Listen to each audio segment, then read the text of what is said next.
హరే కృష్ణ! ఈరోజు మీ అందరికీ ఒక కొత్త పప్పుతో వచ్చేసానండి. ఏంటమ్మా ఆ పప్పు అంటే అలసంద పప్పండి. చాలా తక్కువ మందికే తెలుస్తది. ఇది మాకు కూడా తెలుసని చెప్పుకోవడానికి గర్వంగా ఉంది. సర్లే గాని ఒక కుక్కర్‌లో అలసందలేసి, కొన్ని టమోటాలేసి, పసుపు, కారం మాత్రమే వేసి ఉడకబెట్టుకోవాలి. కుక్కర్‌ని పొయ్యి మీద పెట్టుకోవాలి.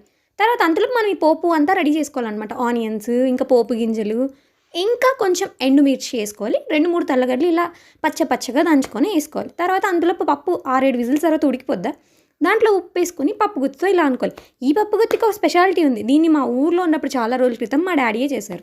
మనం పొయ్యి మీద పోపేసుకుంటాం. అంతలోపు ఇది కొంచెం చింతపండేసుకొని మళ్ళీ అలా ఇలా ఎనపాలి. దీన్ని ఎనపాలనే అంటారు. అలా ఎనిపిన తర్వాత కొంచెం వాటరేసుకొని మనకెన్ని కావాలంటారు. పోపు ఈ కలర్ వచ్చిన తర్వాత కొంచెం కరివేపాకేసుకుందాం. తర్వాత ఈ పప్పు తీసుకొని దాంట్లో ఏసేద్దాం. ఇప్పుడు టేస్ట్ చూస్తారనమాట. అలా నేను చేయబోయాను. చెయ్యి మాత్రం శనగ్గాలింది. తర్వాత ఇలా వేడైన తర్వాత పప్పు రెడీ.